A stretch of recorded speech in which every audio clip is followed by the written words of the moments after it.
Good morning, everyone. Good afternoon, maybe. Hello, everyone. So I will introduce this conference on behalf of the Artificial Intelligence in Management Institute, the AIM Institute. The AIM Institute is fully part of EMLYON Business School. It's a brand new initiative that was launched to study the impact of AI for companies, but also to foster the opportunities of AI in the domain of value creation or the impacts on work, on governance, and the way companies organize. Well, maybe I'll do without that, but you won't hear anything?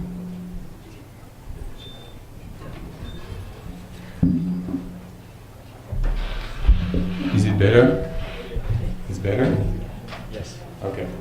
So yes, the AIM Institute is really about studying the impacts of AI on companies. And within the Institute, we have three axes that we are looking at. First one is research, academic research. How can we develop new knowledge around AI?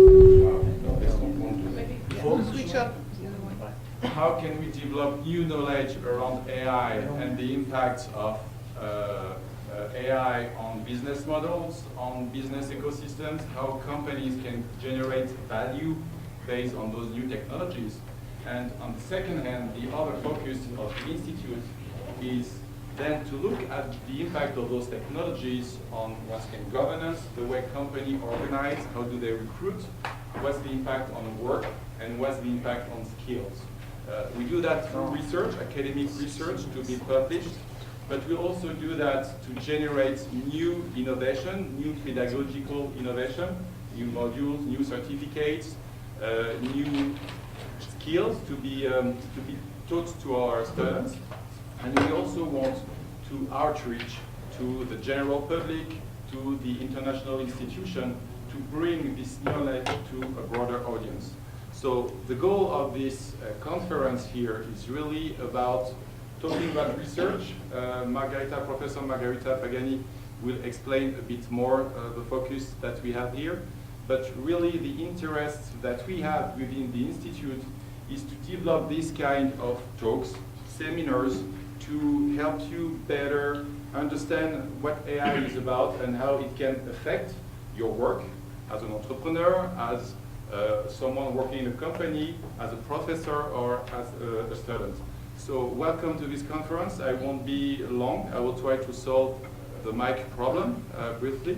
And I pass the mic to Margherita. Thank you. Okay, thank you very much. I try to speak here if there is not the effect of the microphone.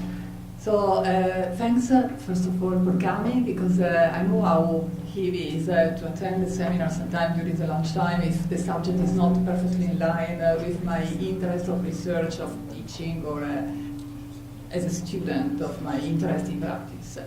The goal of this seminar series that we are launching is to put attention around the topic related on how artificial intelligence creates value for management. What do you mean? Means why a company has to invest in technology to create new experiences, new interaction with the customer, which is a benefit for the company in terms of return on investment, or also in marketing outcome, relation with the client, or efficiency inside the company. We'll explore this subject, not just today, but during the seminar series. And of course also, which is the impact of artificial intelligence in my business model, and so in the ecosystem. And we started this first session, this first seminar of the seminar series, with a very critical topic, which is the challenge of responsible AI. Because when we talk about artificial intelligence, the ethical aspect is very critical in collecting data. No? Okay. Yes. Okay. So when we talk about artificial intelligence, it's very critical the ethical aspect, how to manage data, and also how to collect this data and to manage in a proper way. That's why we started this series with this topic. And also a second important goal of the seminar series is to put together theory and practice. So for each of the session and also for today, for this seminar, we have Professor Balaguer, who is the chairholder holder of the social network and IoT chair at Institut Telecom Minas Business School. And also we listen from her the topic related to the research, some research question related to the ethical aspect of artificial intelligence. But the goal is also to combine theory and practice, and we have invited Marina Gemonat, who is head of cognitive solution inside the research center of Telecom Italia in Turin, because the goal is to start from the research and then to start highlighting the managerial impact. So what the research tell, which area of research are open that could be useful for the companies. And that's why in the philosophy of this seminar series we have extended the invitation also to the MBA, thanks to Alessandro Finoro who generated this input. We opened up the seminar series to the MBA students because the goal is also to stimulate the debate on the managerial part. So be free absolutely to put questions related to the research, the methodology for Christina, but also for the managerial issue. To discuss with Marina Gemonat, she has an experience in the European research, and also in Italy for in a group of work inside the minister, working around and discussing artificial intelligence and ethics. So they are very open and they are here just to stimulate the debate and to open up a new research area. I simply spend 2 words on our first speaker, important speaker. Christine Balaguer, thanks for accepting to come, and you have a big debt of gratitude for Christine Balaguer personally. She was my director of the ASH there, and also she's a big expert of social media and the Internet of Things, because she has a chair in Internet of Things in the Institut Telecom Minas Business School, and discussant Marina Gemonat.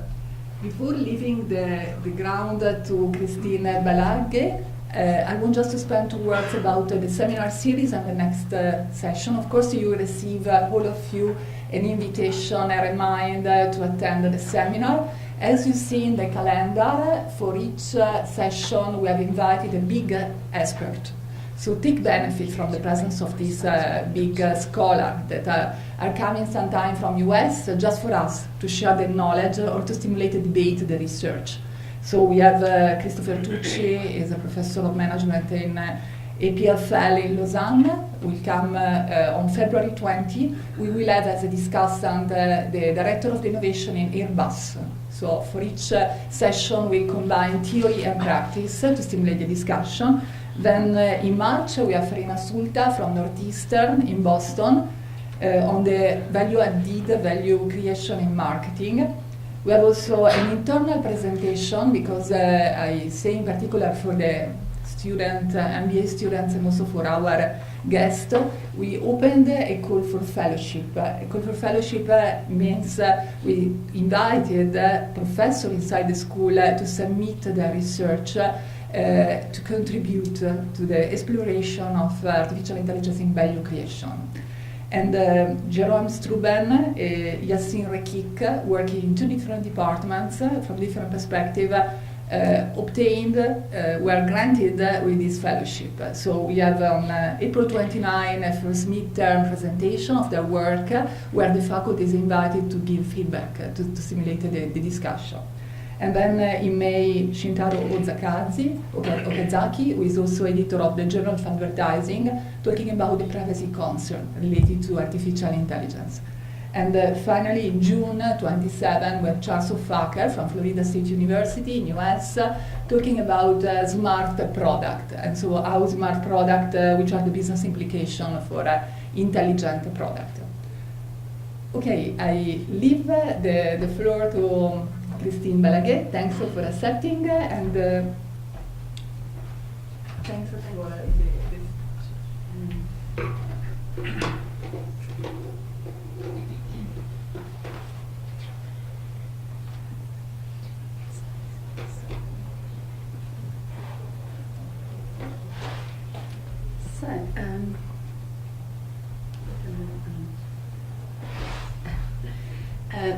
So good morning, everyone. I first would like to thank a lot Margherita for having invited me to this conference. We are linked, of course, with her PhD, her HDR, and I'm just very pleased to follow her. And it's amazing to see what she has done with the Center of Research on Artificial Intelligence. So I'm professor in Institut Telecom Business School in a group of School of Engineers. And I'm also a member of, I'm going to speak about these things, that's why I just mentioned that, member of CERNA, it's the Committee of Ethics of Research on Digital Topics and Artificial Intelligence Topics. And also I'm a member of DATA-IA. We speak about DATA-IA. It is Data Science, Intelligence, Artificial and Society. And I was also former vice president of the Digital National Council in France. So the research I'm going to talk about today is about the challenge of artificial intelligence. We have some time to talk about this topic, so I'm going to make an overview of all the challenges of artificial intelligence, and then we will open future research on this topic. So, just to introduce the topic, you know, of course, that a widespread technical vision, technical vision is often a widespread vision of digital transformation and also all what is done on artificial intelligence. Say, okay, it's a new technological revolution, and we need to focus about technology. You have, of course, all the work of Jeremy Rifkin, says it's the third industrial revolution. So this is a vision, and this is a very widespread vision among companies, among society also. But we will see that human social sciences are really needed today to address the issue of artificial intelligence. We know that this digital transformation, the development of artificial intelligence is not only a technical, of course, issue, because our societies, our behavior are completely changed, daily changed. And it's a complete metamorphosis of our societies. We have made a collective book on that at the Institut in Telecom, of course, saying that every economic sector, every daily life aspect is impacted by, of course, technologies, but now artificial intelligence, which are encapsulated in these technologies. You cannot go somewhere without mobile application and artificial intelligence behind that. Recommendation systems, smart cities, smart home, telemedicine, of course, is completely now influenced by this system. All the question of security and struggle against terrorism, for instance, in France, is based on facial recognition, videos, and of course data from mobiles, digital transformation from companies, e-government, e-education, so every sector is impacted. And of course at the center of all of that, social network, platforms on internet in which we interact, in which we make links with other person, and this are completely done with artificial intelligence, machine learning and deep learning techniques. So if we look at more precise marketing literature, for instance, or management literature, but let's take marketing literature. If we look at all this literature, it's a very positive view of technologies in most of the cases.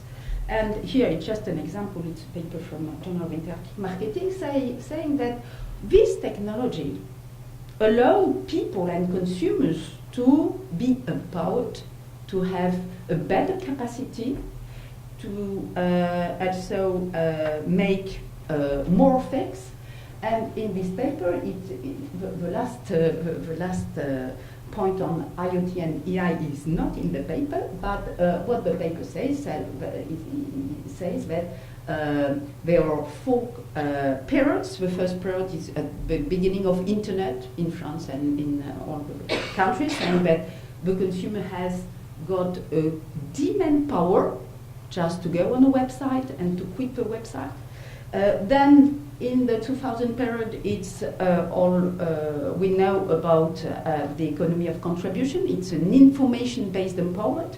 You can put data on website. You can evaluate data, evaluate brands, evaluate companies. Then we have a network period with Facebook, Twitter, YouTube, in which you share the information. So it is the massive information sharing period in which you have a possibility and the power to share information with friends. Then you have a crowd period, and it's completely linked to a collaborative economy, saying that you're a consumer, but you can become an actor of, you can become a producer of service and a producer of product, for instance. So it's a new power. And now with IoT, with artificial intelligence, you have, again, more power with collecting data, analyzing data. You can have also results on your health, for instance, with these tools. And you can manage a lot of things. So it's a positive vision of consumer. And I think that it's a little bit the beginning of the end of this vision today. Why? If you look at everyday, the everyday of our lives as a consumers, it becomes completely different. It's not really empowerment. We are completely influenced in our daily life by artificial intelligence algorithms. So it's just an example of day. You begin by waking up by an IoT product, optimizing for you the time you will wake up. Then you have systems of recommendation in order to what you will eat at your breakfast, how you will go to work, with Waze, for instance, or with other applications. Then you're in your office and you go on Google, you buy something on Amazon, and etc., etc. These are classification or recommendation system. It's based on artificial intelligence. I'll go more quickly on the other aspect. You go at mealtime, you go to a restaurant, you invite a client, you look at La Fourchette, or you use Uber. It's based on artificial intelligence. And in the afternoon, you prepare your holidays. You will be oriented by price algorithm, optimizing your price of flights. You will go on TripAdvisor, and you will be influenced also of the manner people evaluate the services. You will go on Airbnb, etc., etc., etc. This food all is made with Seb, because we work a lot with Seb. It's just over there. And this recommendation of what you will eat tonight and what you will cook tonight. And you think that it's the end of your algorithm life, but no. You will, at the end of the day, you will look at the film on Netflix, and is completely made and based on algorithms. So what I just mentioned here is that, is it empowerment or is it influence? Okay, it's a question. I think it's more influence. So what has changed on digital transformation, on artificial intelligence nowadays? In 2018, artificial intelligence has become a topic of debate in the society. And you have a dichotomy. You have positive vision and negative vision on each of technology. It becomes, for instance, by search engines. You can say it's wonderful. You have an access to knowledge, you have an access to a lot of information, but it's also, we know that, big-face models with real-time massive data collection on individuals, social networks, we will see all the effects. We have also all the questions concerning algorithm. We will speak a lot about algorithm in this presentation, but is it positive? Of course, in health sector, for instance, you have very performant artificial intelligence algorithm, but we know also that there's a lot of problem, and we will get through them. Opacity, bias, discrimination. We have also topics like inequality automation. linked to artificial intelligence. So we have these debates, and we need work, we need research work to address these questions and to solve these questions. It's not that to say, okay, this is the list of problems, it's how we can solve this problem. Just to focus on an area which is very interesting and it concerns every one of us. It's the question of data-driven medicine. Okay, it's a sector in which algorithms or artificial intelligence algorithms are quite well developed. You have a lot of papers now. In psychology, we have papers using virtual agents to predict alcohol, for instance, disaster. We have a lot of also artificial intelligence based to detect, for instance, problem of diabetic retinopathy. It's very technical. You have a lot of startups in France, very well known and very good in, for instance, medical imagery. It's Therapanacea. We connect the passion with a lot of IoT products. You have here on the left an algorithm. You go in a hospital in the United States, if you have problem of cardiology, you go to these hospitals and you have an algorithm predicting you deaf or not. And if you have a high probability, of course, you have a lot of doctors interested by you. But we wouldn't like to have a lot of false positive. Okay, what is the place of human behind all of it? And you know also all the genomic sequençage and which is done both by public sector, for instance in France, or private sector, 23andMe. And some people say that the next social network, as important as Facebook, will be genomic social network. We will exchange about our characteristics with our friends, our family, everyone. So to imagine the consequence in terms of privacy concerns. So, okay, so we have, in this case, both very positive impact, but we also feel some ethical problems. So this question of responsible AI, artificial intelligence, have interested states, media, civil society. It began in 2016 really with some reports from Obama office on the impact of algorithm system, on big data system, providing exclusion of person, and etc. In France, we have, I will speak about this law pour une république numérique, for digital republic, in which we had 2 articles concerning responsible artificial intelligence. Our French president asked for a rapport on artificial intelligence, you know what, it is named the rapport Cédric Villani, and it was in March 2018, and you see that behind Emmanuel Macron there is artificial intelligence for humanity. And if you read this report, a big part of this report is dedicated to ethics in artificial intelligence. Okay, and then you have a strong regulation in Europe with the GDPR, and now all an ethics advisory group and a high-level experts group also on artificial intelligence, in which these ideas of responsible artificial intelligence are really key, important. Okay, so let's enter in the topic now. When we speak about ethics, when we speak about responsibility, what do we speak about?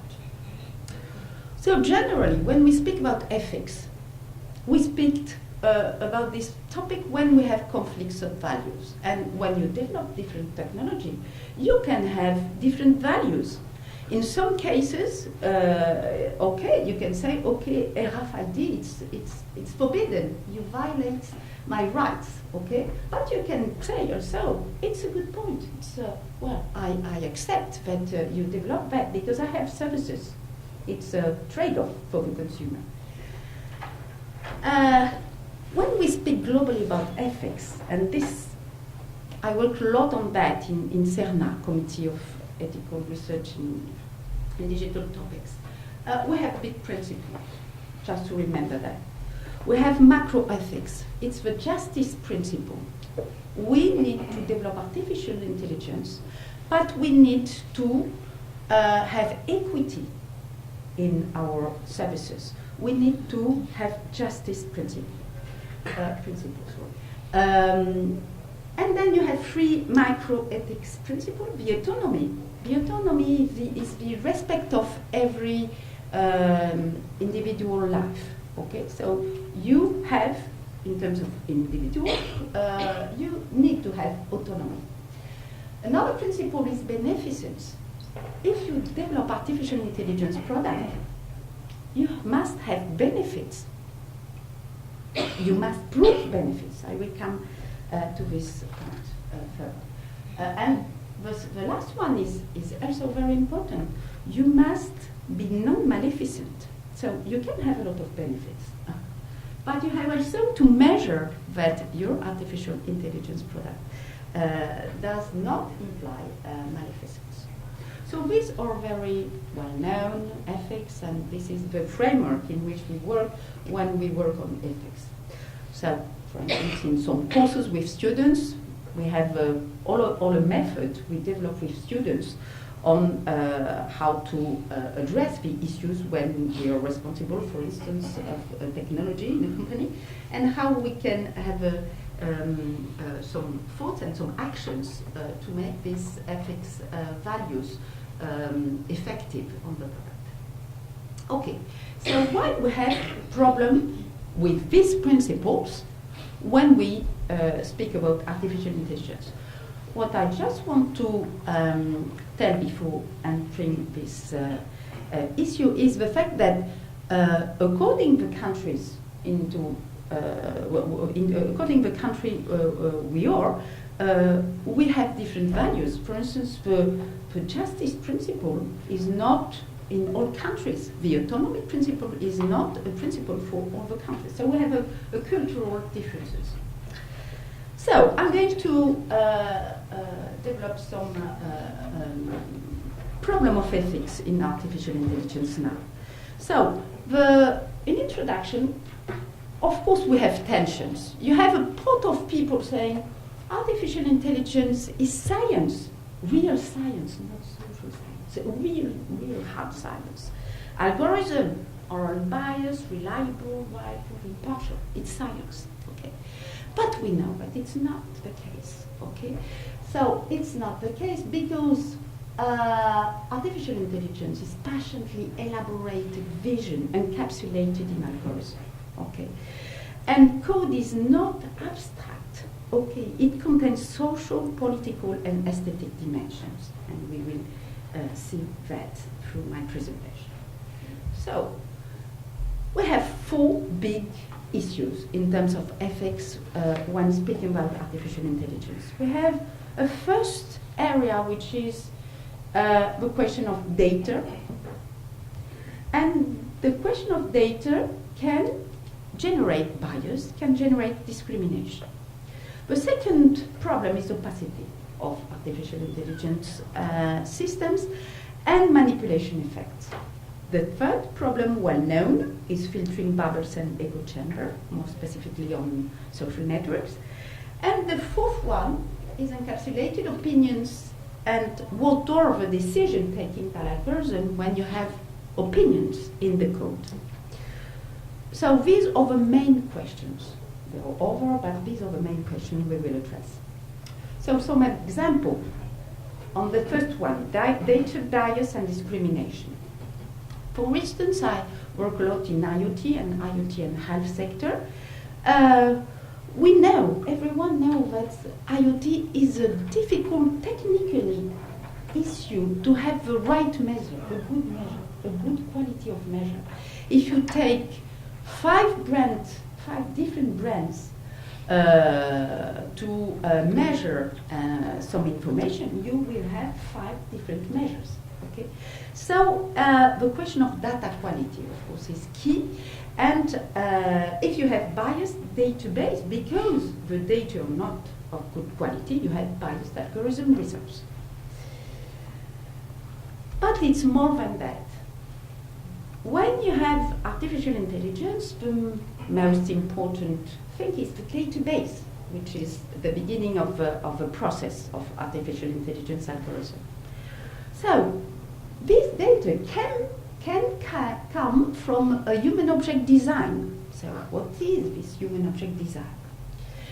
This data may be of bad quality. They can have bias. They can be incomplete because you don't have all the representation of the population, and it's always like that. You have also some problem on your data, and they can be vulnerable. So these are the main important problem when you learn on database on artificial intelligence. So we have to address this problem. But it's more than that. In sociology, you have all a trend now analyzing the micro works of people for the learning of artificial intelligence systems. So we have a very well-known sociologist called Antonio Caselli in Telecom Paris, and he just published this book. It's in French, but it will be in English soon, En attendant les robots, and he explains all the artificial intelligence digital labor. To make artificial intelligence learning system, to build this system, we need database, and you have a lot of people in a lot of countries in the world which was, according to him, exploited because they work for a very low salary to code a database for artificial intelligence. Okay, so it's the social aspect of artificial intelligence, and it's all a trend now in terms of research. Okay, so we know, it's a well-known example, we know the impact also of artificial intelligence in terms of discrimination. There's a lot of examples in the United States. Here you have, for instance, in the United States, predictive model used in justice in order to predict if people are going again to make things, bad things. And here you see an example showing that, of course, the black woman has a high risk, and it's not really the case. It's an error, and it's just based about. It's just linked to the fact that the database on which the system has learned has problem, and the results, it's really discrimination. So it's a big problem. There's a lot of papers now which are in the pipe or yet published about artificial intelligence algorithm bias. But okay, it can be an ethical question, but it can become an illegal issue.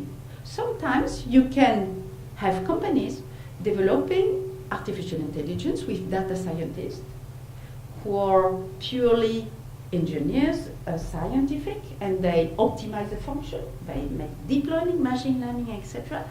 And they don't analyze ethical issues because they are not trained for. It's not a problem, but it's just a reality.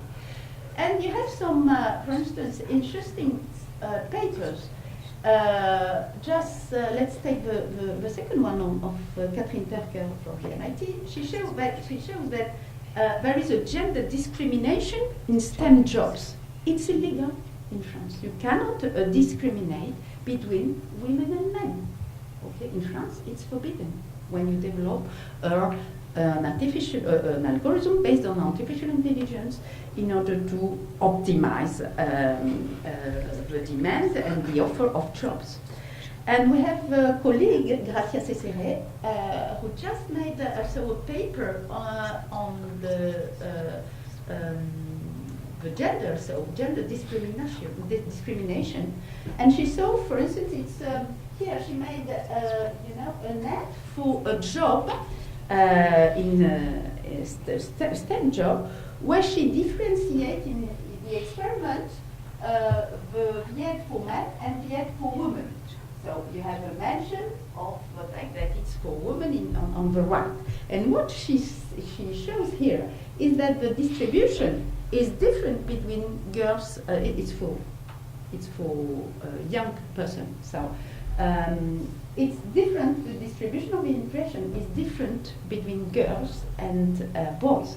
That means there is a discrimination based on the gender. So of course, it's not the purpose in this case. It's just the consequence of the fact that the data scientist has not looked about the question of gender. And gender, in this case of recruitment, is a question of law. So it's a sensible data. We need to focus on this data.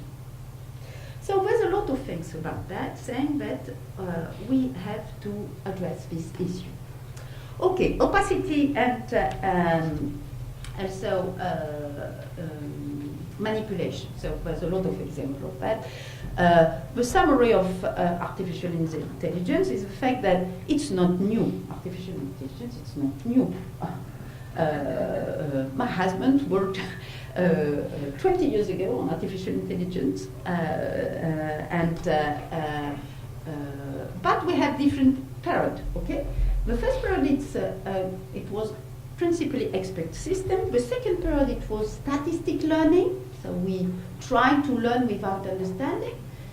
Then the third period we add contextual adaptation. So we want to produce explanation. But now the problem is that we have so complex system that we cannot explain anything about the results. So in most of the case, when you use deep learning, neural networks, you have in some case 50 levels of neural networks in an artificial intelligence system. You have a very, very performant algorithm. It's very good. Technically, it's very good. It's very precise in terms of results. But you cannot explain why it is so good. So that's a question. I discussed with researchers in medicine about virus. So they have very, very good prediction of Ebola, the Ebola virus. Very, very good prediction.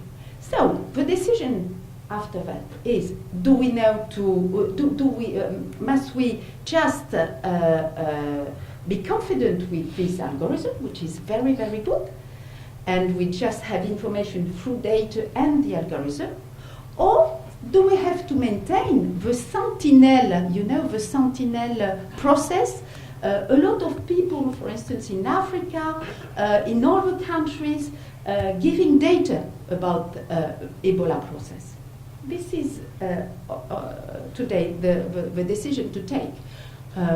Of course, if you cannot explain, it is the case, you cannot explain why your results are so good, you're not going to remove all the concrete process. Okay? So it's always a challenge.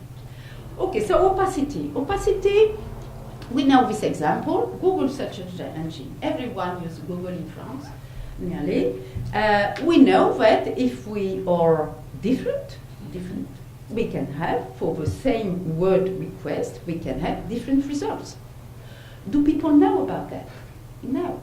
That comes from the fact that there is, 200 parameters in the page random today, and probably the most of 50% of the parameters are linked to personal information collected by Google. So of course, if you search the same word as me, you will probably not have the same results. So here it's a question of opacity and loyalty to people. A lot of papers have also shown the manipulation effect of search engine, of course more in political area, but here it's a very good paper from Epstein showing with two groups in the experiment, showing that if you classify correctly the different candidates to an election, in a search engine, you can influence 20% of undecided voting people. And if you take the last American election, remember the day before election, before the last election day, Hillary Clinton was sure to win. She prepared everything. You remember that? So all the vote is done on the undecided voters. You remember in France, it was also a little bit the same thing. So you have here a big impact of search engine on the manner they classify. And the algorithm is completely black box. You can see the paper of Google of 1998, but you don't have now the algorithm and the equation. Okay. Mood manipulation by algorithm. So here it's now it's quite old, it's 2012, but it was published. It's mood manipulation by algorithm. It was an experiment made by a researcher with Facebook on Facebook. So they made two groups of people, and they sent in the first group positive content during 1 week. And the other group received only negative content from Facebook. And what they realized is after the experiment, they saw that the first group who received positive content posted positive content, and the group who received negative content posted negative content. We don't know today if Facebook put this algorithm in what it does, because it's a black box. Okay, the fake news effect, you know that. Okay, it's still a problem, and it was a problem in the American presidential campaign. So there's a lot of paper on that. This one saying, of course, that according this offers fake news, so artificial algorithm sending fake news impacted the election. Why? Because 40% of Americans use social networks as main source of information concerning the election, and they shared this fake news, and they shared this fake news more on Trump fake news than Clinton fake news, and they think, most of them, that the information is true. So it's really a question. You're manipulated in your opinion. So there was a lot of papers on that, and I don't want to be very negative, but I advise you to read this report. It's a report from 2017, The Fake News Machine, showing that it's an industry and that we can manipulate an election everywhere in the world with $400,000. It's a big amount, but it's not so big amount. So it's amazing, okay? And this is done by what Antonio Casilli called microworks, digital labor, of a lot of persons in different countries, and it's an industry of sending fake news. So what do we do with all this stuff? We continue about opacity and manipulation. There's a big issue in medicine, but in robotics. I know that some of you have work on that. It's about affective computing. You know, here so you have these robots, but we have a big development of affective robots. In order to solve the problem is the fact that we have a lot of old persons who want to keep at home, but we have also a lot of persons with neural diseases like Alzheimer and etc., etc. So the problem is manipulation. It's the Turing test here. You think that it's a human, but it's a machine. Okay, so it's manipulation of sentiments. So there's a lot of paper around that, about this issue. And if you work on chatbot, I have recently worked on chatbot, you have the same issue, the voice. You have a manipulation with the voice, and in chatbot you have another issue is the chatbot is often a feminine voice. giving you some services. Okay, you understand that.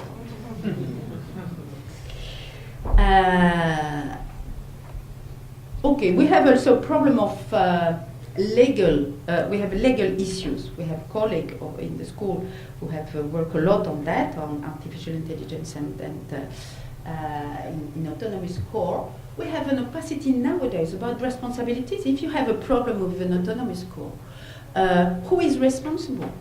Is it the core brand, Peugeot, Renault, etc.? Is it the researcher, the data scientist who has developed the algorithm? Probably it will be one day. Is it the consumer who has bought the core and decided to use this core, etc., etc.? You know this thing. Another problem also about opacity in medicine.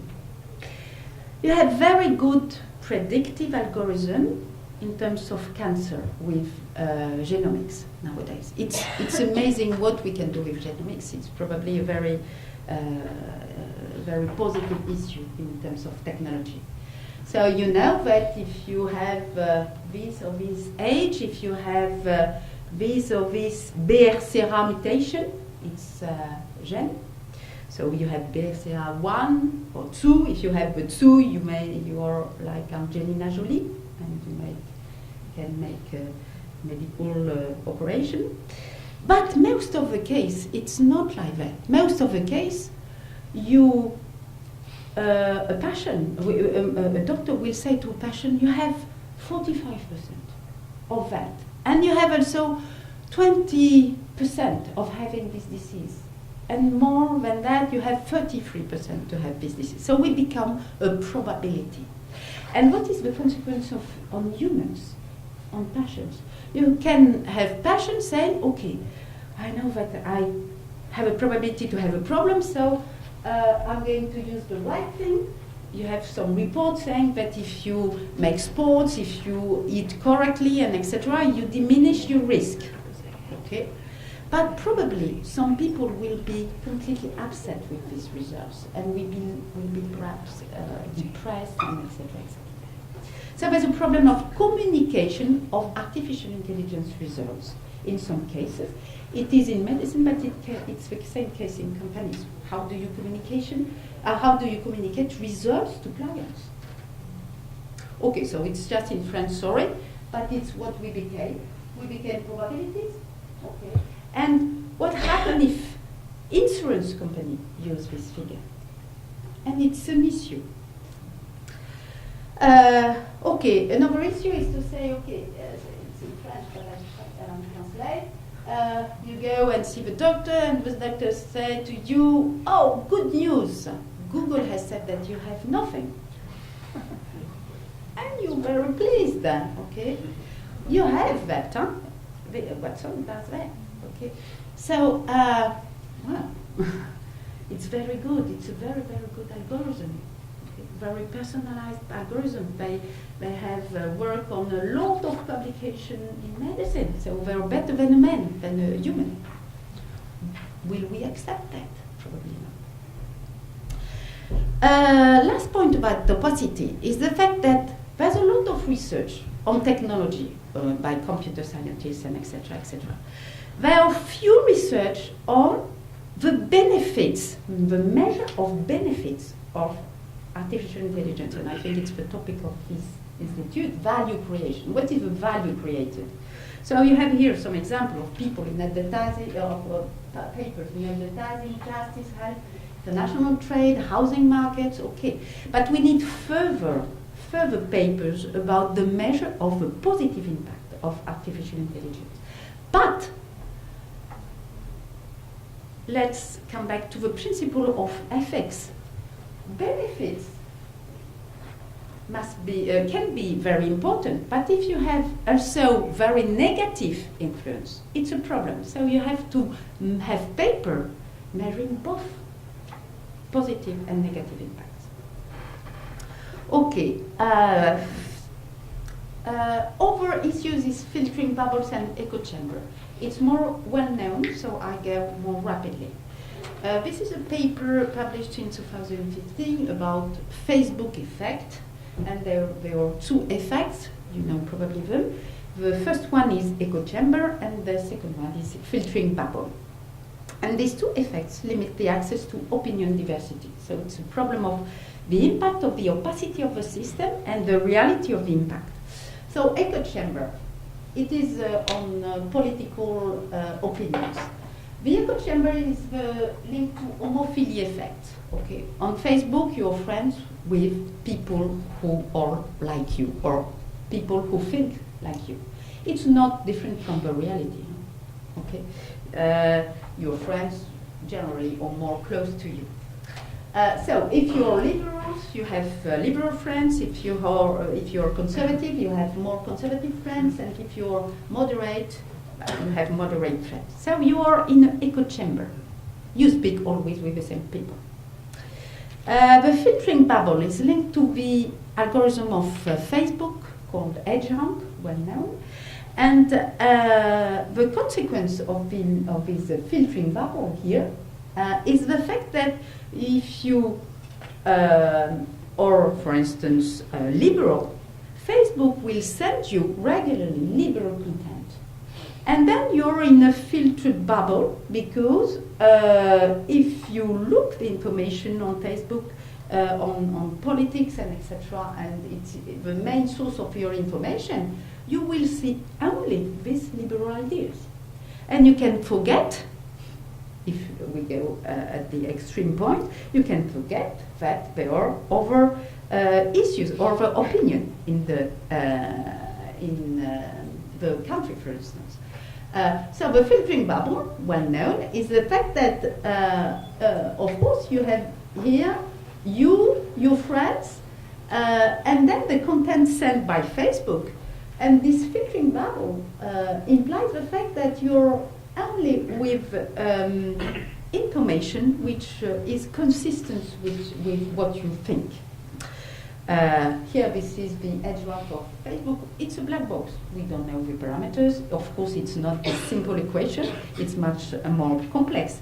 But here we say that the content you receive is linked to affinity, to weight. Comment are more important than like. Decay, if you have recently read the information, you will also be contacted with similar information. So affinity, weight, and decay implies the fact that you are in this filtering bubble. We don't know, it's a black box. Okay, what just say this article is the problem of access to diversity of opinion. Last but not least, encapsulated opinions and decisions. So code is not abstract. Code, artificial intelligence, contain opinion, human opinion. Just an example also on Facebook. Facebook is a filtering algorithm. It filters every day for billions of people, and each of one, the content Facebook will send to this person. So how the decision is taken? So if you go in the parameters of Facebook or Twitter or a social network, here, most of the case, the social network said to you, we select for you the relevant information for you. I don't know what is relevant for me. I can imagine, but I don't know really what is relevant for me. Okay? Zuckerberg knows what is relevant for me, so it's wonderful. Facebook is wonderful, but when I read what Mark Zuckerberg says on the left, I'm a little bit afraid. He says the sperm dying in front of your house, so it's a very American example, may be more relevant to your interest right now than people dying in Africa. So it's an opinion. So of course it's encapsulated opinion in the algorithm, and we all know that the Facebook model is based on advertising, okay? And of course, this is why he said that. So we have a problem of opinion, of opinion encapsulated in algorithm. So I come back to this cultural aspect. We know But in the United States, in China, and in Europe, we don't have the same values. Okay, we have GDPR in Europe, very strong, and very strong for companies, very hard to implement also. So, what values we want to implement in artificial intelligence, of course. For instance, you have chatbot in medicine. In UK, you have National Health System having developed a very well-known chatbot just to orientate people calling on the phone. So it's quite, if you're a patient, you just call, you describe your problems, and then you will be oriented by a machine, not a human. So if you're in China, if you're in the United States, if you're in Europe, will you be oriented with the same objective, with the same values, and etc., etc.? You have we have to think about the cultural aspects, and I think that there's a lot of interesting research we have to do on this cultural impact of artificial intelligence. Okay, I'll go through this topic. Just in medical imaging case, you have also opinion. For instance, if you're a doctor or an engineer, you will minimize or not the false positive or the false negative. Okay, so according to your background, you won't have the same decision to be algorithm when you develop the machine. So it's a question. We must know about this opinion. More globally, you have a lot of papers and things about the more transformative effect of artificial intelligence, saying that, okay, it transforms the sectors, the economy, it has so a lot of impacts on employment, it's a really disrupted system, and you have also normative effect. Do the artificial intelligence system give the power to a limited number of persons, high educated, data scientists, and etc., etc.? There's a trend on that. So we have also to work on,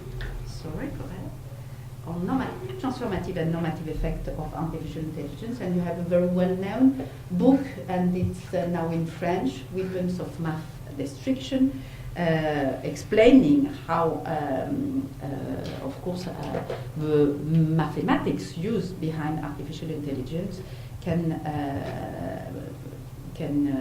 cause problems. Another aspect about opinion and all this system is to say algorithm artificial intelligence constitutes socio-technical assemblage. We must know who has written the code. We must know who is the company behind that, who is all the system behind that, because it will, of course, contribute to be normative or transformative.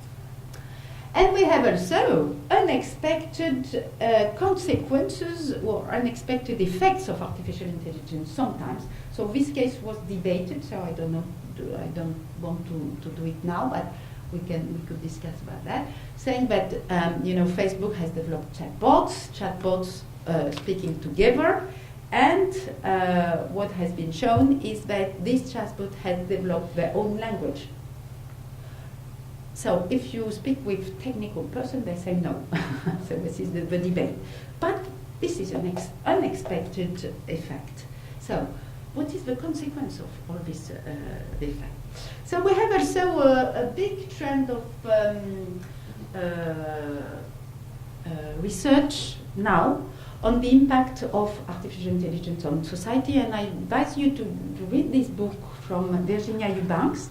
It's an American sociologue, and she wrote this book about automating inequality, saying that this automation, this artificial intelligence developed everywhere, in fact has as consequence the automation of inequalities between people. And when we saw what happened in France recently, we have to address this question. So I now will continue about how to address now the artificial intelligence ethics challenge. So first, a slide about expected general properties of digital system. What do we expect from this system? Generally, we expect the system to be fair. Okay, it's the question of fairness. We expect trustworthiness. We expect also transparency, traceability, and explainability. Most of the case, companies search for that because the question of responsibility must be open. We must know who is responsible in case of problem. And more technical aspect is compliance. So when we face learning systems, machine learning, deep learning systems, of course we have this challenge. We spoke about this challenge, the challenge of data explainability, accuracy and robustness of big data and artificial intelligence techniques, and the encapsulated opinions. But machine learning techniques has got some specificities. Specification problem, as a training agent, that's new.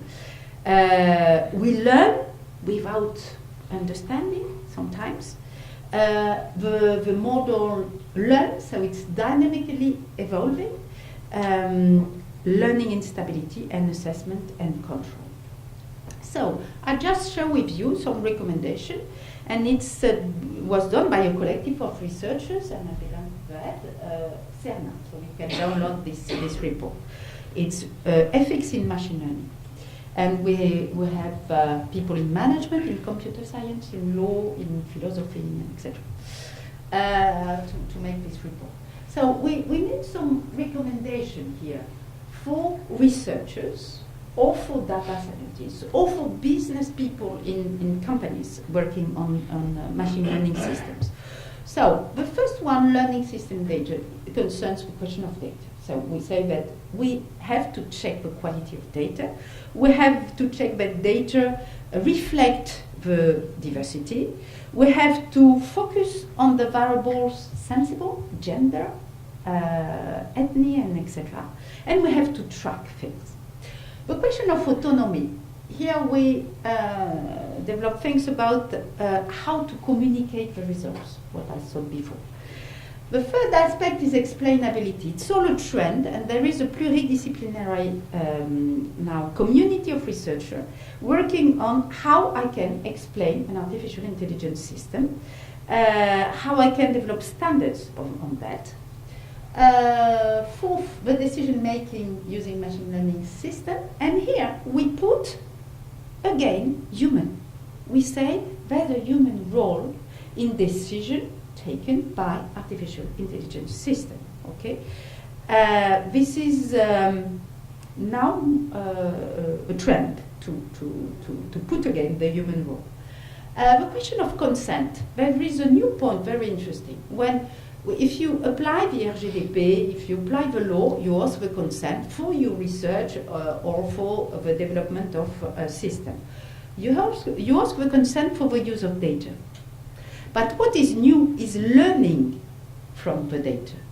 And you never ask the consent for the learning. That means that if you have a consent at time t, 6 months after, you need to ask again, do you want the machine to learn, to still learning from you? Because the machine can be very intrusive. She can become very intrusive. So we think that it's important. And of course, the last one concerns the opinions. The data scientist, the researcher, must write his intention with the machine learning system, and he must also monitor the system.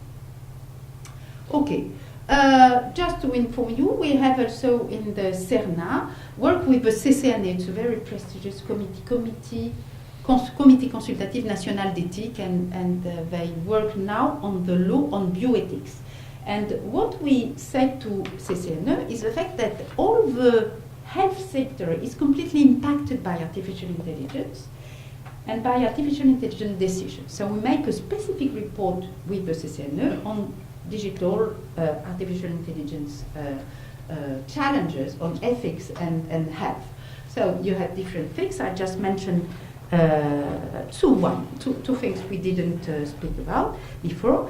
The first one is the source of inequalities, and the second one is anonymization. It's a big issue of artificial intelligence and in certain sectors. I'm in a work group on a group of work on that, and we know that it's impossible technically to anonymize. We can re-identify, and re-identification is a research topic in artificial intelligence. So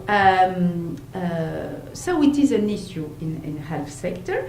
And the last one I mentioned is the last one, human guarantee. What we say is that in terms of ethics, when you go and see a doctor and he says to you, okay, I have a cancer and you have 3 months to live, you can have it's not an actor, it's not, sorry, a doctor who said that, but a machine. The machine said to you, you have a big problem of health. You have a right to have just a human decision behind that. You say the doctor, and it's a human guarantee about the diagnostic you had by the machine. Okay, so I have 5 minutes? Okay, so now how can we address all these issues? So the first reaction is to say, okay, explainability. It's a question of transparency, so let's take the code.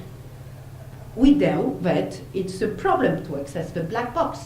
You have open algorithm, public algorithm, but private algorithm, you will never know the algorithm of Facebook, of Google, of Amazon, and etc. So it's difficult.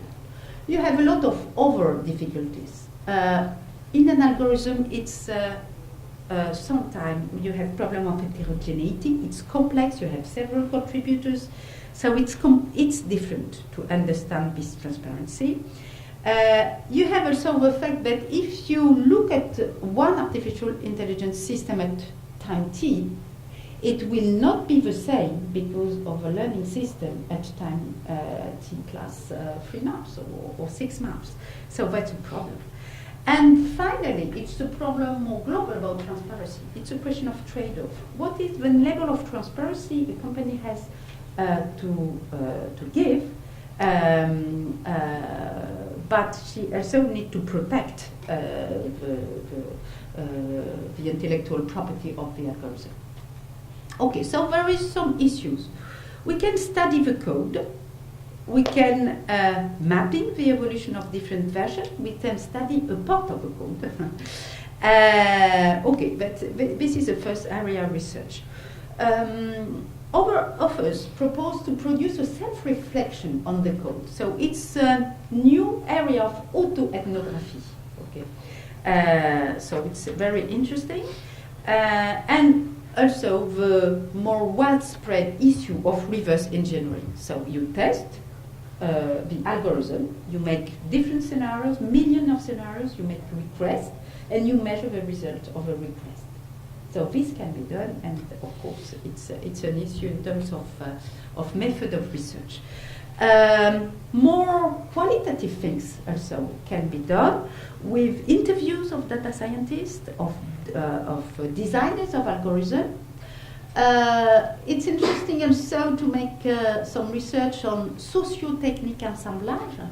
Who is behind the algorithm, the companies, all the actors, also the biography of people developing the algorithm. And the last one is the impact of the system in other environment, on other types of users. Okay, this is a research mandate. Another issue, it can be, it's to change law, to change regulation. Okay, so I'll just share with you. I was in the Digital National Country during these 3 years. In France, we had this law, Loi pour une République numérique, in October 2016, and we have 2 articles. The Article 49, showing that it's compulsory to have neutrality of platforms, loyalty That means that, for instance, the algorithms of Google must be clear. So loyalty means that for a consumer, you know what the algorithm does, and the algorithm does not do overthink. And the Article 4 is concerning the transparency of public algorithm. And in France, we had an issue on that with APB, this algorithm orienting young people for their studies in universities and schools. So now you can download APB. APB was dead. It's dead now, and it was replaced by Parcoursup. And you know that Parcoursup became a public discussion, a public debate. Okay, so we are still in this debate, and you can download the algorithm of Parcoursup. It's transparent. You can try to understand how people are oriented. So it's the beginning, regulation. Probably in the next years, I don't know, not the next month, but the next years, we will have regulation on algorithm. We will have regulation on artificial intelligence. It's very complex, but we will have perhaps people controlling what we call, I don't know the word in English, commissaire. I don't like at all this word in French. Commissaire of these algorithms. So people controlling the algorithm, as for instance some companies do it now for accountability. So just to end my purpose now. What is the future challenges about responsible artificial intelligence? I think that now, when we look at the research on an international point of view on this topic, there's a lot of publication on it's a problem. So there are bias, there is discrimination, and etc. Opacity, and all the elements I showed to you. I tried also to show you that these problems come from publication from different areas: computer science, human and social science, law, etc., etc., etc. And we see that this topic of responsible artificial intelligence is a pluridisciplinary challenge. Okay, so we have to address this issue. It's not a simple issue. So you have all the topics, of course, mastering the accuracy, robustness of big data and artificial intelligence techniques. But what is a measure of impact? What do we measure? For who? How do we measure that? There's a trend also of a generation of responsible and transparent artificial intelligence by design. And the most well-known computer science conference was in Montreal in December. It's every time it's called NIPS. You heard perhaps about NIPS. And this year and last year, I was in NIPS this year, and NIPS began to present in computer science this responsible artificial intelligence program systems. So this is a new trend also in computer science. So the objectives of all of that is to think the impact of artificial intelligence on society. I think that we need to address this issue. But on a more managerial point of view, we know that this issue of responsibility is completely linked to trust, and I know that it's a topic on which you work in the institute. Because if you have people trusting artificial intelligence systems, they will more appropriate these systems, and of course for companies it will be a more important success on the market, and it can be also a competitive advantage. But it's a debate. You have some companies saying, oh, okay, if I have to struggle against America and China, ethics, I can't do that. You have all the companies saying, I can develop a competitive advantage based on ethics in my systems. Okay? So it is an issue, and we need, in terms of research, to show also that it's a competitive advantage. And to make all this happen, we need fundings, we need to build research communities on this topic. There's nowadays a real research community, but we need more. And just to finish, I just present you, because it's a sort of community, it's Institut Ataya, so we have this institute in Saclay, on the Bateau de Saclay, so my PhD students are in that.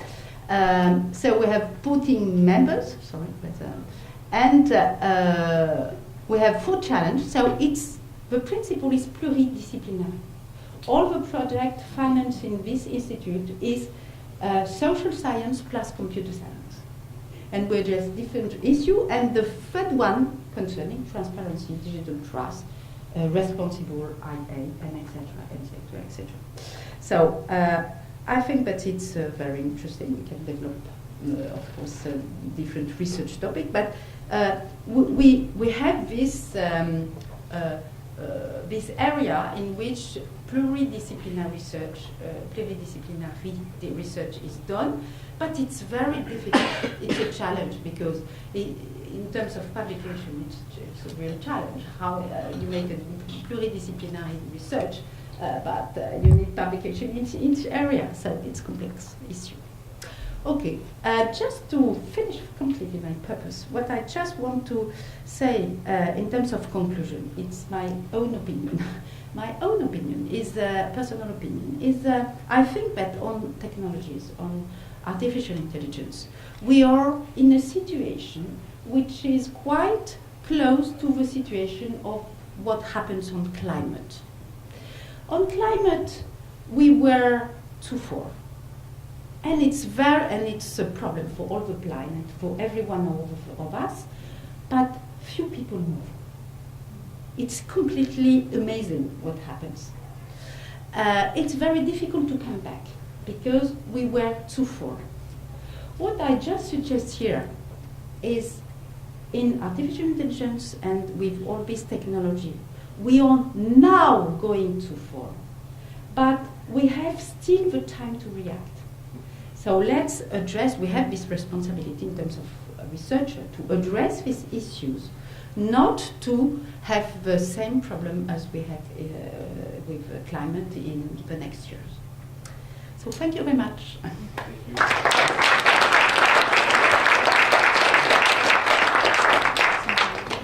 Thank you, Christine, for this open issue related to the research and the multidisciplinary approach, the different industries that could be impacted.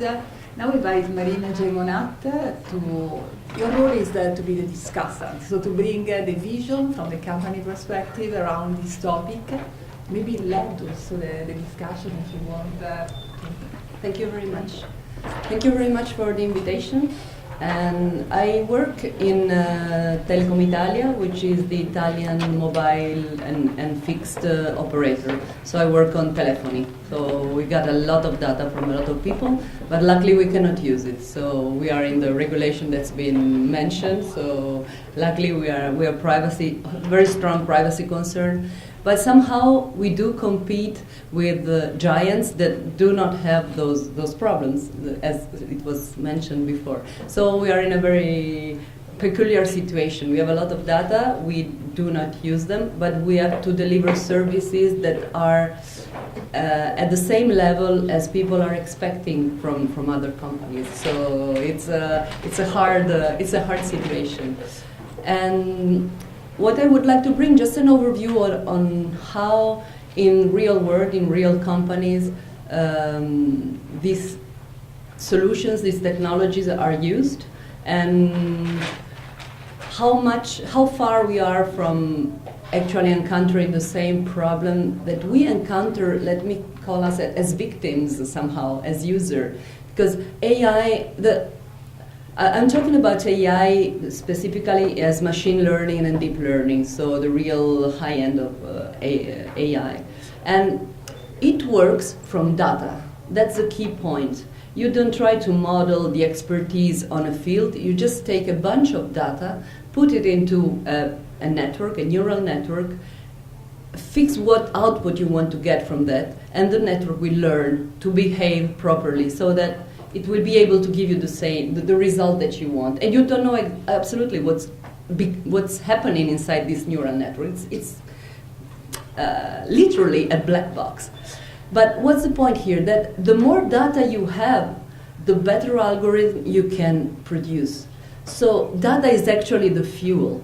It's really the fuel. If you can have the best coder, the best expertise, but what really fuels your business if you're in AI is the data. And the problem is that the bigger are the companies, the more people using their object, their technology have, the more data they get, the more fuel they get, so the bigger and the more powerful they get. When a new company faces the market, it has no data, so it might have the best ever algorithm, but you can gather some data here and there, but if you have to somehow compete with people that have billions of other people giving their data for free and fueling the algorithm, I think there is a business problem. I'm not sure that in the future there will be the same possibility for other players to get into the market and being able to compete fairly with those giants. So, well, all of us are fuel, and we know it because when you try to give back some data from whatever app you get on your personal phone. For example, I try to tell the phone not to track you when your GPS is off, your Wi-Fi is off. You know, the phone still tracks you. And it is asked one time when you switch on the phone, you answer yes, you never try this again. You never find where to go and uncheck that box. It's really complicated. I did it, but I work in telephony, so I could. But try and see if you can. Because nobody knows that we are all tracked. So our phone tracks what Wi-Fi networks we encounter, even if the Wi-Fi is switched off. Okay? So all the Wi-Fi networks are scanned. So there is a database, so the company knows where this Wi-Fi network is and is able to track you everywhere you go. Of course, the company is not interested in what you or me do. It's not a personal interest. It's the point of getting as much fuel as possible to have the other algorithm run as best as they can. So they ask you once, if you say no, they ask you all the time. So every time I use whatever app, it pop-ups the question, do you want to allow this? No. If you say yes, it never asks again. And this happens for all your personal data ever. And this is the main demonstration that this is the fuel, it's petrol, it's what the company look for so much and so hard. And one of the key problems is that there are very few people. I'm kind of maniac, so I switch everything off, I uncheck all the stuff, but very, very few people do. So we are all unconsciously fueling the business of someone else and fueling with a lot of data. So this is just the beginning that I want to say. So I think that talking about that and disclosing this and explaining what the AI is based on and how much this data is fueling the business of others is very important, because knowledge is somehow enables the chance of making a choice. So you may decide to somehow I will also surrender. I know that sometime I will say, okay, do what you want with my data, but at least it will be my choice. I will just decide to surrender, and until that time I want to decide that I do not want to disclose my data. And now when we talk about companies and normal companies, I'm not talking about those giants that we have that are really based on AI, but all companies in the countries. AI is, as long as I see, confined into some special niches. And I know very well, of course, the telco market. And in the company, the main and most important use of AI are based on three main contexts. The first is the operations. You have an idea if you have a network, mobile and fixed, all around France, how many little objects are on field in order for you to be able to navigate and go and do what you want to do with the internet. There are like millions of little stuff that are all connected, and typically 5 or 15 minutes they come up and say, oh, I'm okay. Oh, by the way, I'm okay. oh, I'm a little bit tired, and that's billion and billion of objects telling you, I'm okay, I'm okay. And you are France Telecom, Orange, or Telecom Italia, or whatever, and you want to make sure that your network is okay. So this is something that humans have been doing for decades, of course, but it's really hard. So we got a lot of failures and a lot of services going so and so, because it's difficult. AI really helps us, because for us, all these billions of little pieces of information are very difficult to make sense of, while AI, really, you give it a whole lot of billions of information, and if properly trained, or properly developed, the algorithms are able to tell you, oh, don't listen to all this stuff because everything is actually going well, but warning, this is really what is getting to be broken in your network. It will become a problem. Or even better, if you say, oh, everything is going well, but I know, since I've learned it from the past, that in 4 hours there will be a problem here. And you say, oh, it's impossible, how do you know? But then actually after 4 hours the problem occurs, because actually machines are machines, they are programmed, so they are not so difficult to predict, right? So the main use in that, we call that context the operational. That means you operate something, a machine, a network, or whatever, and you use AI to understand the language of these machines, and we normally are, like, as I told you, billions of information every 5 minutes, and you get up with the making sense of all this. This means that we can deliver better services. We can also having people doing a little bit more interesting work than just staying all the time looking at red spots coming up on the map. So this is good. Then there's always the problem, which is not of interest here, but it is of interest of how this will impact the world of work, how people will need new skills and change the way of their work, etc. But it doesn't pose very strong ethical questions, since you're managing a network, you're managing just objects, so you're making things work better. That's the first. The other part instead is more similar to Google. You track your customers in order to give them the best possible service. So if I know in advance that you're going to finish your gigabytes on the 28th of the month, then I might put some special offer that gives you for free another 2 days of free internet traffic, or I can give you a special offer so you can buy traffic, and so I can make your life easier. But and I also do my business, so I sell more. So you try to track, with the respect of the privacy, all the actions, and try to give the customer the best possible service. In that case, there are actually a few of the problems that have been discussed before. Because in that case, if you are a typical customer with a gender, an age, an income, and a typical expense, or you live in a certain part of the town, maybe the richest part or the poorest part of the town, then you are more or less likely to receive an offer. So this is something we should probably take care of.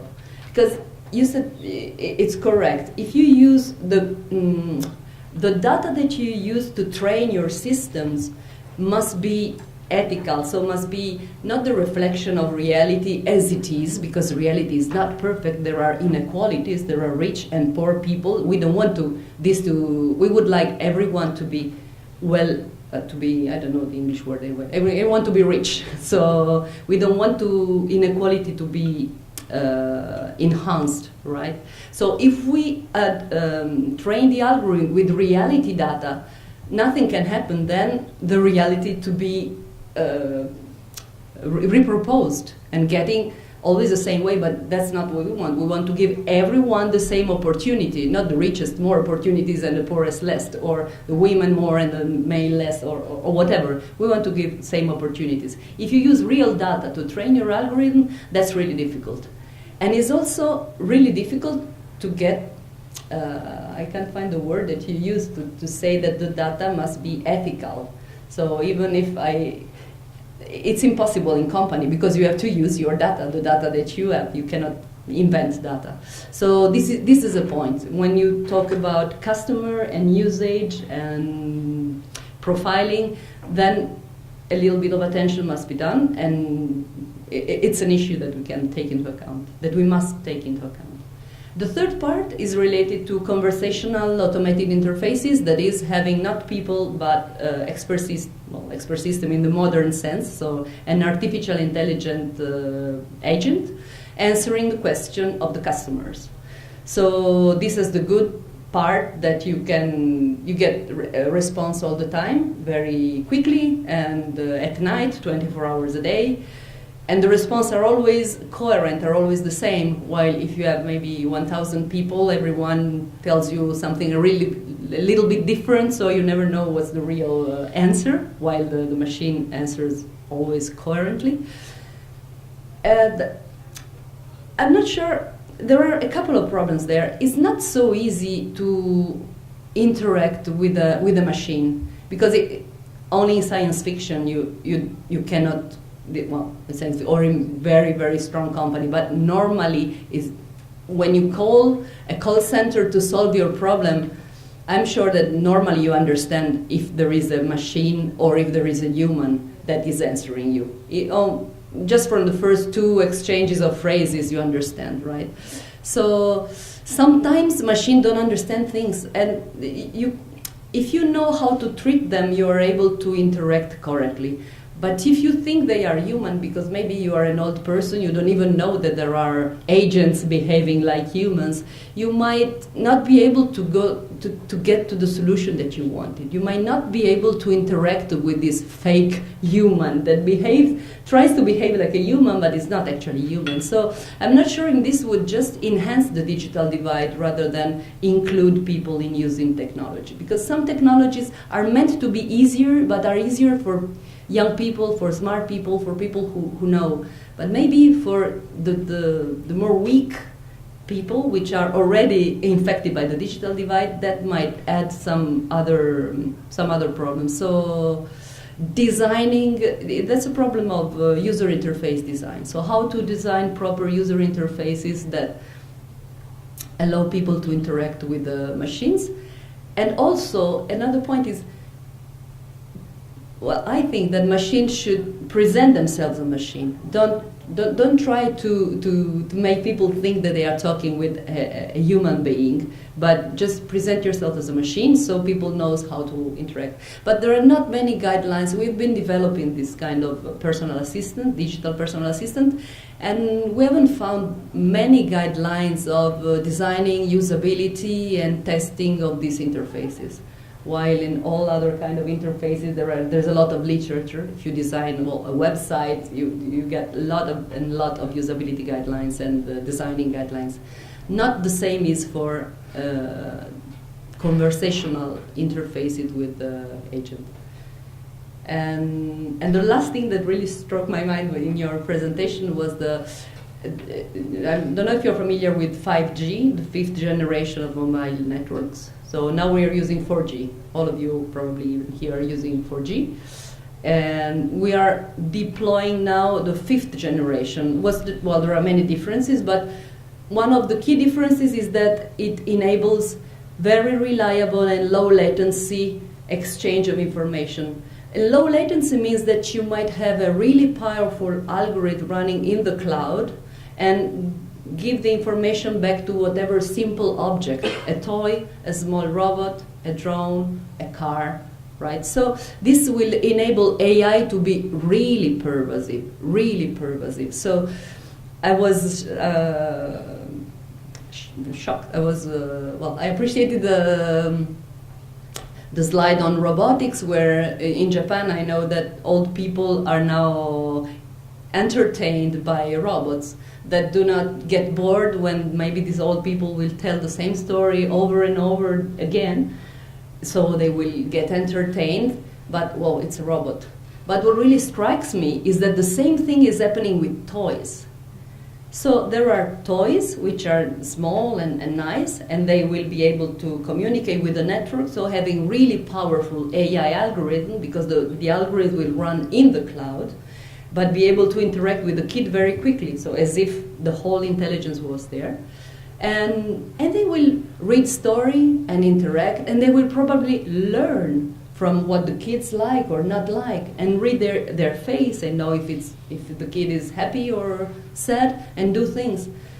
But I mean, this is really something that even worse than with the elderly people, having the kids raised by AI toys is really something that deserves some reflection and some studies on my. So I'm not directly in that business, but since the new generation networks will enable new businesses like this is like, like the connected cars are another problem.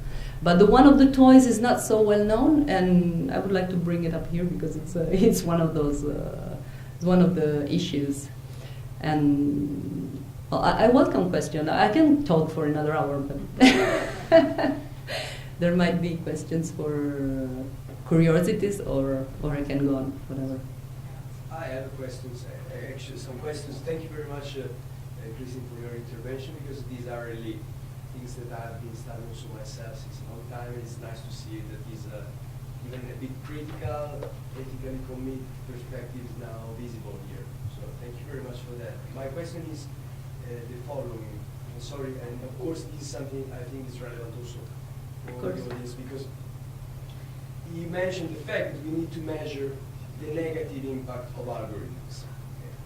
So there is also not only the positive impact, but also the negative impact. The fact is that, and also of course you mentioned also that the AI systems have also a cultural impact, more general.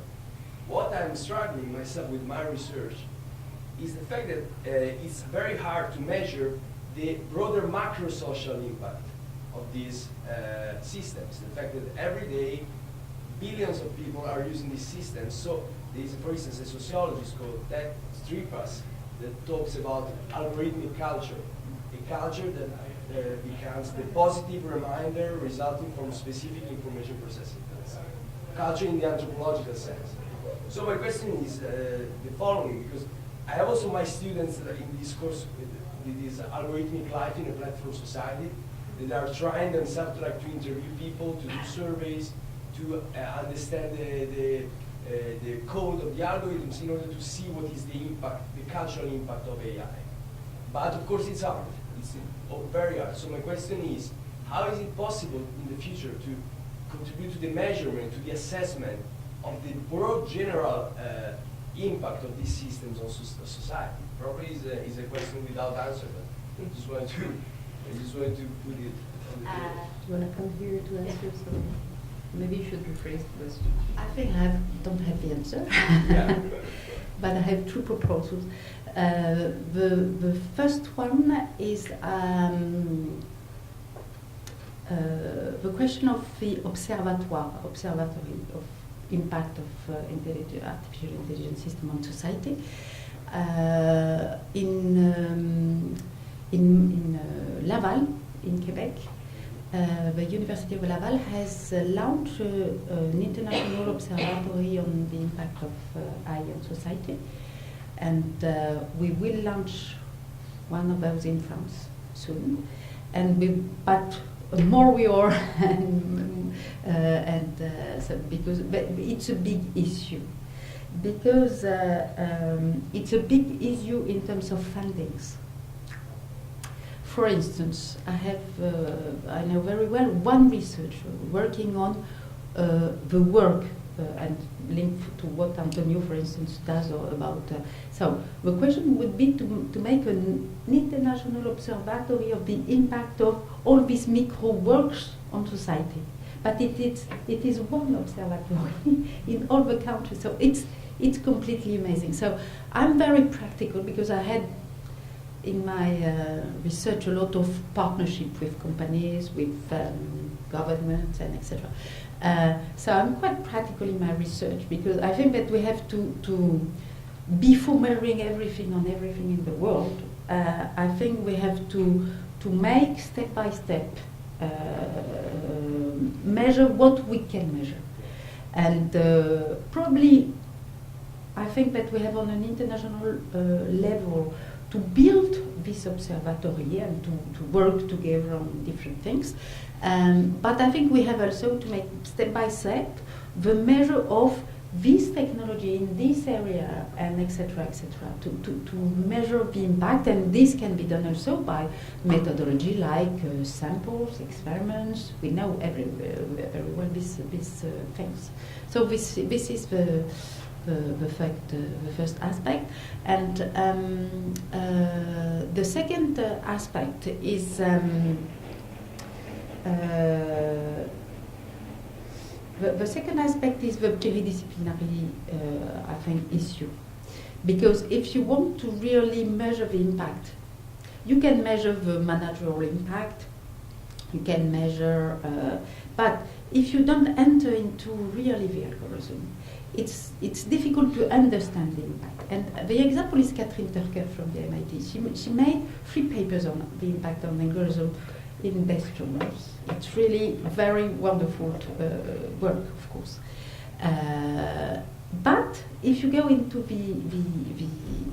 the papers, you have the first part of a paper which shows bias, discrimination, problems, and all the rest of the papers try to explain why it is like that.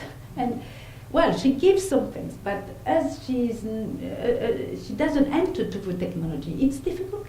It's difficult. So we have to focus and to work with companies. For instance, now I would like to launch work on real-time bidding, RTB, Criteo, and etc. It's completely black box. You have also a lot of challenges, and every one of us, every day we receive plenty of RTB ads. But we cannot alone do that. We have to do it with companies giving data. It's exactly the fuel. That's the reason why I invited. Yes. And we have also to work with computer scientists or people, data scientists. I have 2 data scientists in my research papers. We have to recruit data scientists to do research. So this is the pluridisciplinary, which is also an issue to these problems.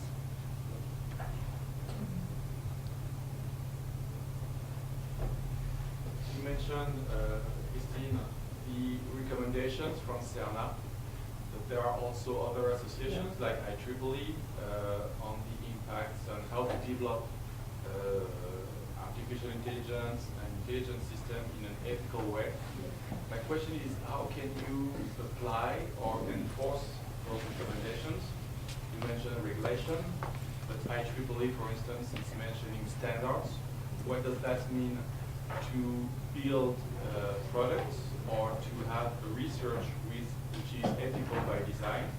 And they propose to create standards on that.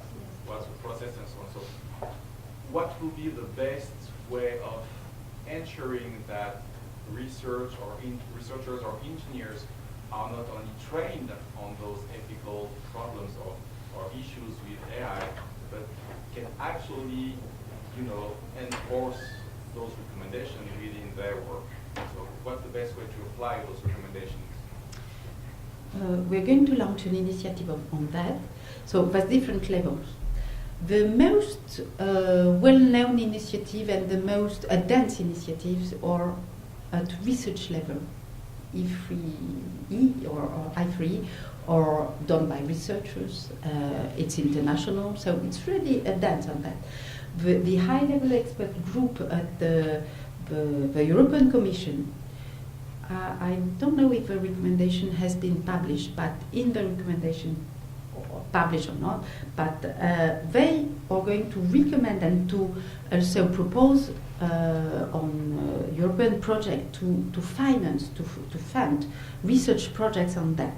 So I think that on a research level it is done, but there's still a lot of things, but we have an international community of researchers, and it's not only engineers.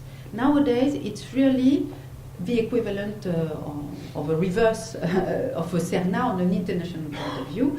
A lot of international now, there's an international pluridisciplinary community on this topic.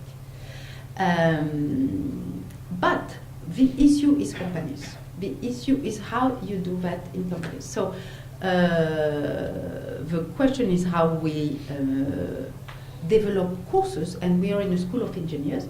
I just mentioned that Harvard has recently launched a course for business and data scientists on responsible artificial intelligence. So we have this responsibility in our institutions to develop courses on that. And the Americans do that now. It's recent, but they do that. And the second point is to develop partnership in research with companies to address also this issue. Because as you said, it's not in the daily culture. You have to make business, you have to make things with your data. The data are not as we would like that they are, and etc. etc. So we have to work together on very concrete technology. You take one technology, a chatbot or an artificial intelligence system, and we work together to. But the question of standards is very important, and I think that different institutions of research can also make lobby on regulation. There's a lot of things on climate. We know there are manifestos and etc. I don't know if we saw there's a very on another topic, but I make the link. There's a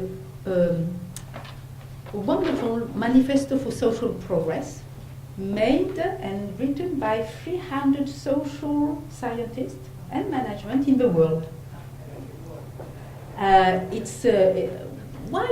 Why don't do that? We don't do that on I don't know, responsible artificial intelligence, for instance. And when we are at this level, well, it's big. They spend 3 years to do that. Yes, but if we work all together, I think that we can have a power. Because if you look at the European Commission, at the governments, I work a little bit for the Digital National Council, we know how to implement, but it's difficult. And for me, the last important issue, and well, I have these values, but these values are not shared by everyone. So this is a problem. When you speak with some companies, they say, okay, I have to struggle against GAFAM, so my business is business, so it's difficult for me to include all this. So this is a question of in what society we want to live in the future. So it's a difficult issue. Christina, who is the main actor in driving the change or trying to find also to improve the ethical aspect of this different industry, different context? Because you mentioned regulation, okay, university, education, companies. So you have now, I think that there's an interesting issue. There's a difference of culture between American, China, and Europe. Clearly. In Europe, you have some business completely focusing on that. Quant, SNPs, you have some companies, the business model is based on responsible artificial intelligence. Okay? You have some companies now also positioning their offer on GAFAM free.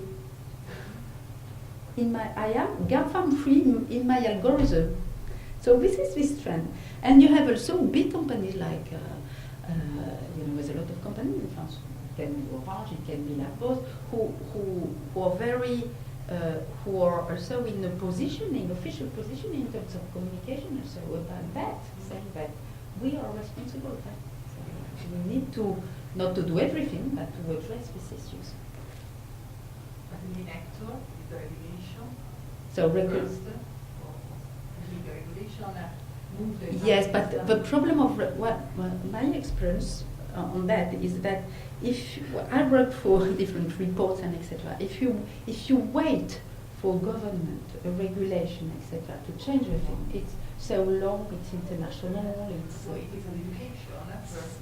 I think that we can, if we do it on an international point of view, the university researchers can make the thing change.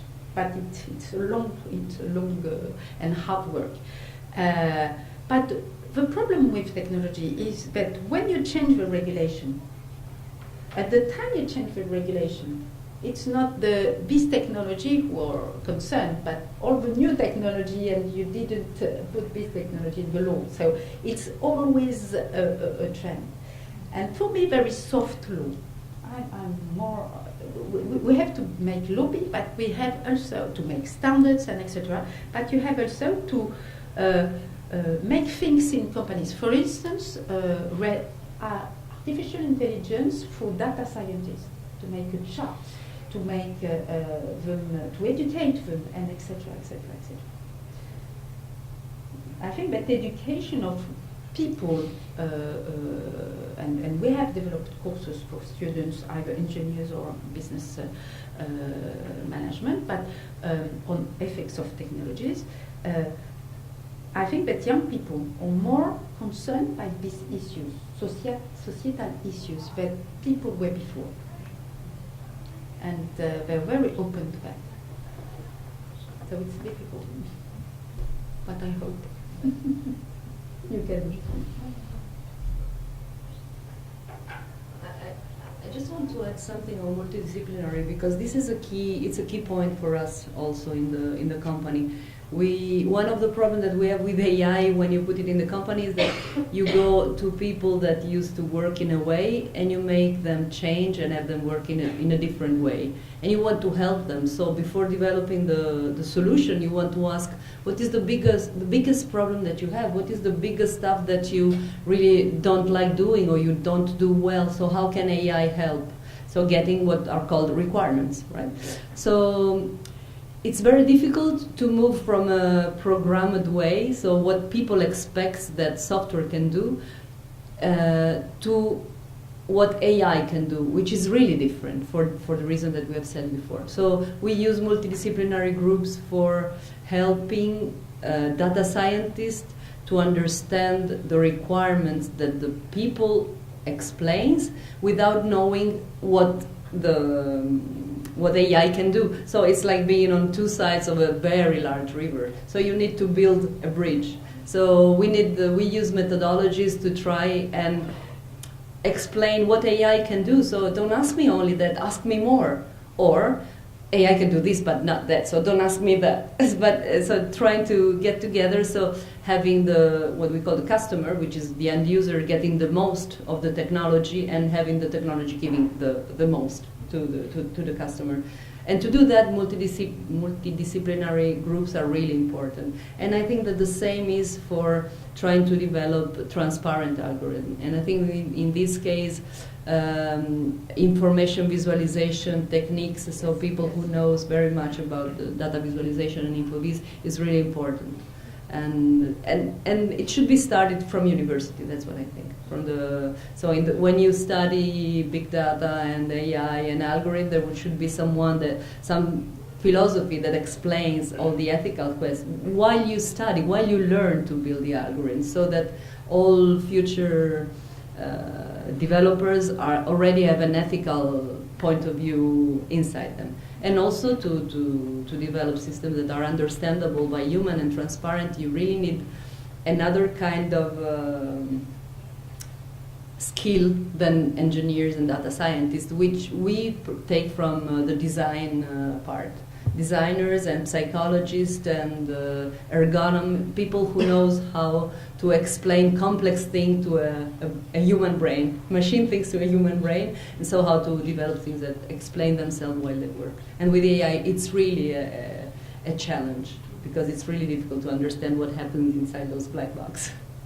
But I totally agree. I just wanted to add two things to your question. The first one is, for instance, for the H2020 project now, funded by the European Commission, you have an ethical part. It's compulsory. And if you're not good on that, the project is not funded. So you can do that. You can also have an incubator with startups saying, okay, you have to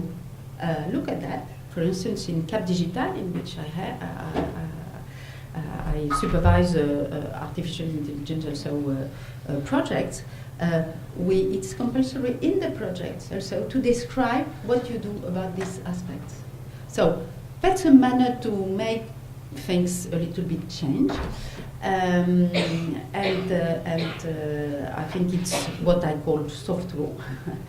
And the second one, and I think it's a good thing, is to measure. But it's an issue to measure and to compare the companies on how they do responsible innovation.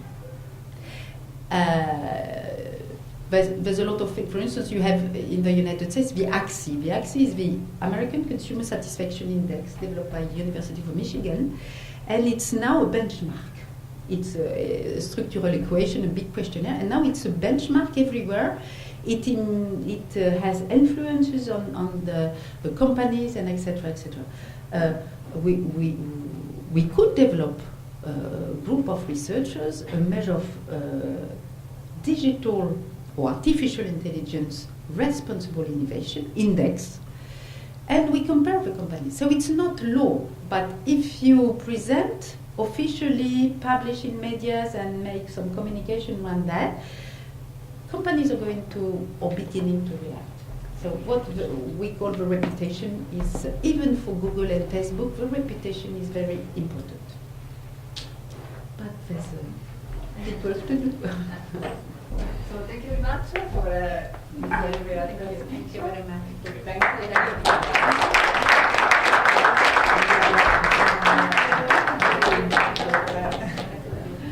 So I remind the next seminar, which is on February 20, and it will be with Professor Christopher Tucci on cloud, IoT, and innovation in business model.